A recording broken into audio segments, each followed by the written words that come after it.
Hey everyone, Happy New Year, and we want to say Happy New Year and welcome to the very first Radiotopia Presents of 2024. It's a series that we are truly excited about. It's called Shocking, Heartbreaking, Transformative. Now, this is from documentarian Jess Shane, who put out an open call on Craigslist and then worked with 4 strangers to explore the standard rules that documentarians and journalists use to tell their subject stories. So this series gets into all sorts of questions about what happens when people's real lives are collected, edited, and consumed. The show pulls back the curtain on what goes on behind the scenes of your favorite nonfiction shows. And then it turns in on itself and some really interesting twists and turns along the way in the making of the show. I've gotten to know Jess a little bit over the making of this show. Every time I chat with her, there's a new wrinkle to this story. It is really incredible. So go check out the new Radiotopia Presents series, Shocking, Heartbreaking, Transformative. It is out now on your favorite podcast platform.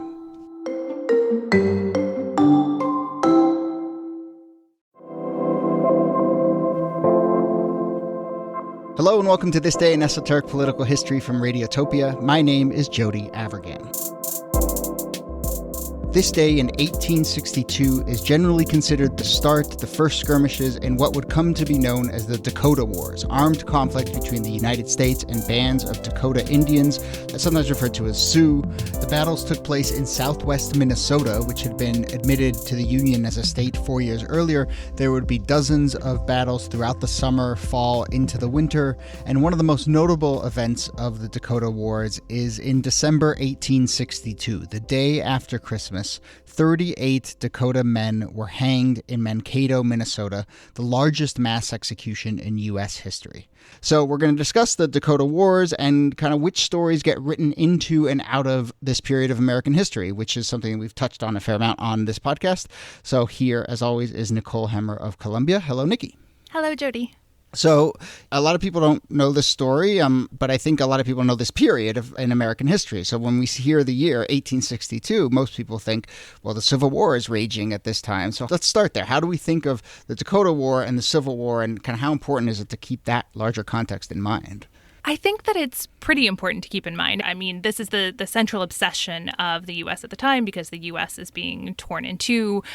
This is also happening out on the frontier, we were still seeing a lot of action on the frontier, both in the war, but in the U.S. government itself. Right? 1862 is also the year of the Homestead Act, and you can kind of see where that comes together with this fight, because homesteaders are moving to the west, and as they move to the west, they encounter indigenous tribes.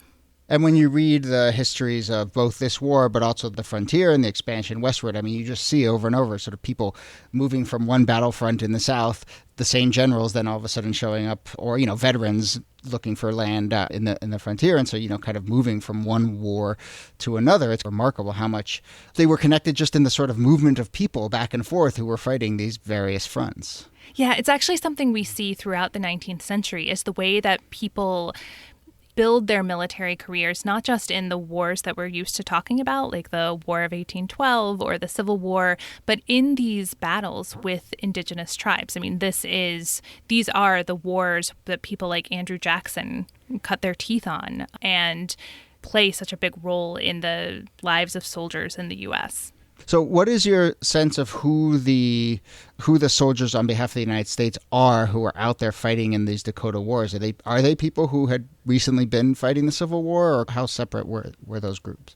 Yeah, so it's a mix in a lot of ways, and we should talk about some of the particulars of this war. But yes, you have some people who have recently seen battle who are part of this fight, but also like a lot of the clashes aren't necessarily happening between groups of armed soldiers and armed members of the tribe. It's happening. There are massacres that are happening. Everybody is considered a combatant, even if they don't raise arms, and that's true on both sides. And so it's a mix.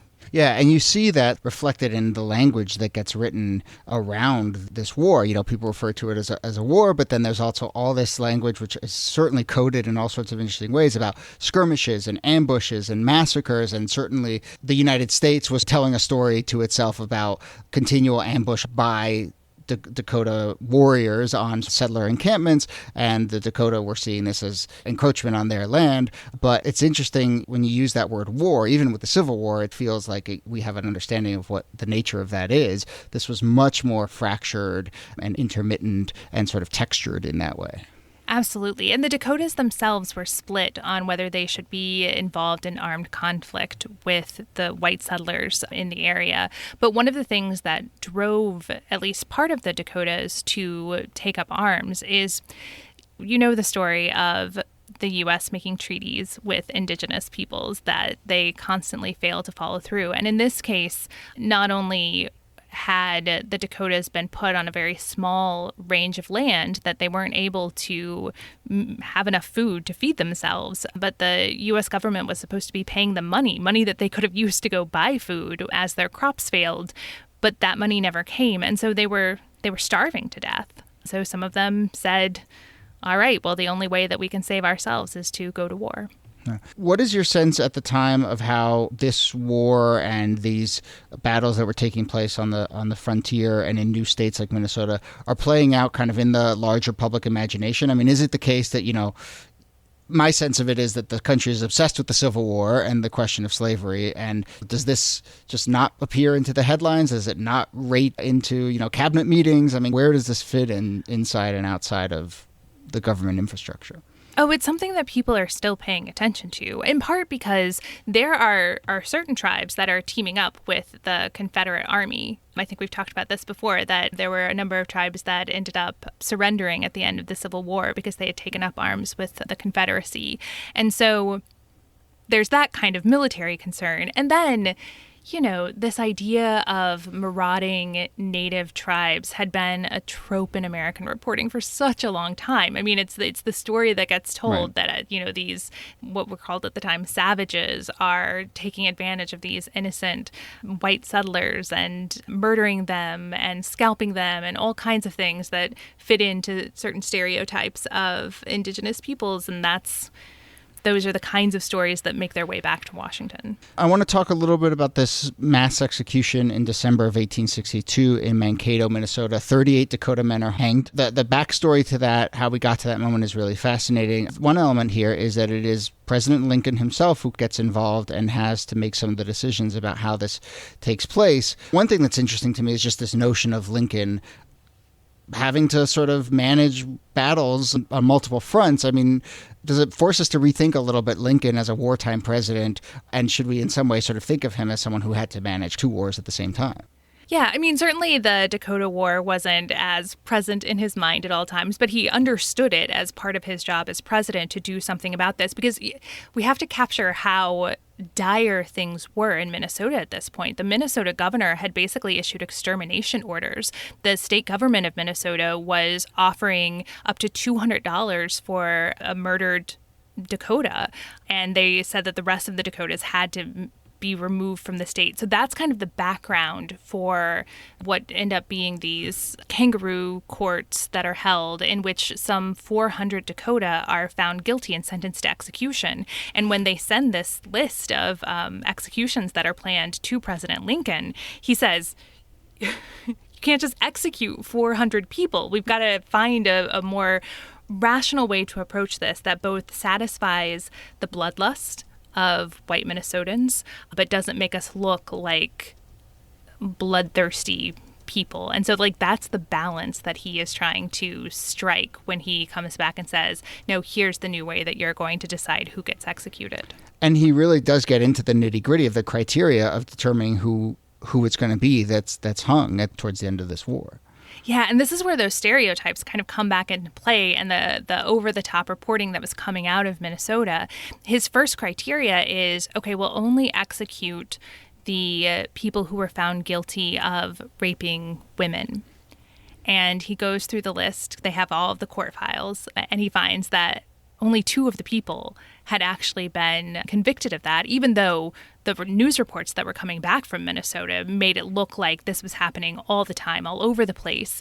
He decided that 2 was not enough to satisfy the bloodlust of Minnesotans. And so he adds on to that anyone who was found involved in a massacre rather than just these skirmishes or these fights or these battles. And so that ultimately there's some negotiating back and forth, but it lands at 38.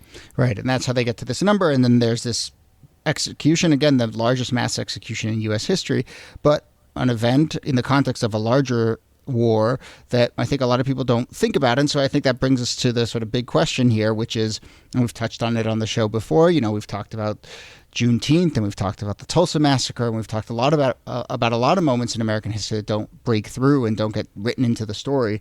So, let's end there. I mean, what is it about this story that has led it to get written out, or the most generous way to say would be forgotten, if not actively written out over and over throughout the centuries? I think this is one of the cases where we can say it was actively written out. I mean, one of the things that these, at the time, Western states had to do was they had to attract people to come move out there. And if you present Minnesota as this place where indigenous people run wild and will massacre you in your home, that's not going to attract a lot more people out to your state. And so they really do downplay this, both after the execution and after they had largely purged indigenous people from the state. So it was kind of that twofold process. It was stop telling the story. Yeah. We're not going to get people to come out here. And also that they had essentially engaged in ethnic cleansing and left the state with very few indigenous people left. And, we'll end by giving a shout out to John Bewan, who's a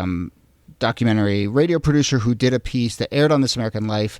He's from Mankato, and the piece is about why this is not written as part of the story. And he went on to do this really remarkable series called Seeing White, which is about how, American whiteness has been constructed over the years. And this is certainly part of that story. And he connects it really compellingly in that series to, as you were saying, active writing of both Americanism and whiteness in this country. So we recommend that you go and listen to that. And that brings us to the end of our conversation about the Dakota Wars of 1862.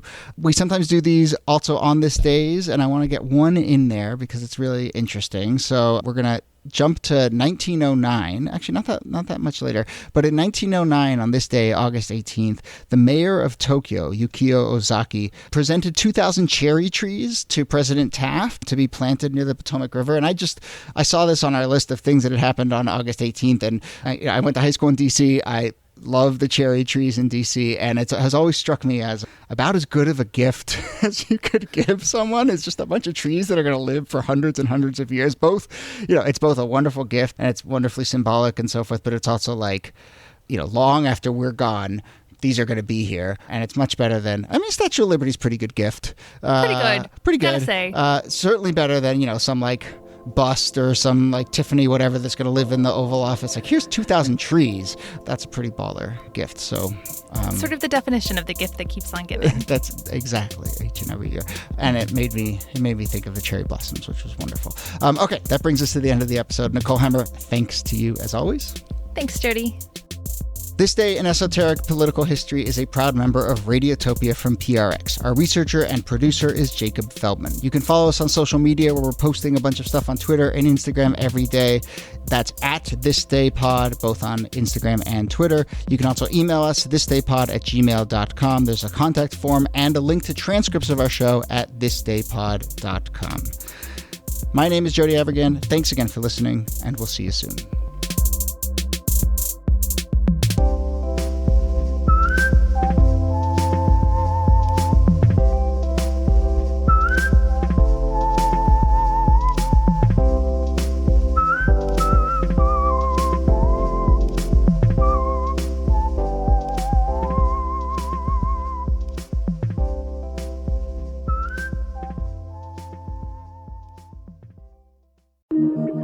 Radiotopia from PRX.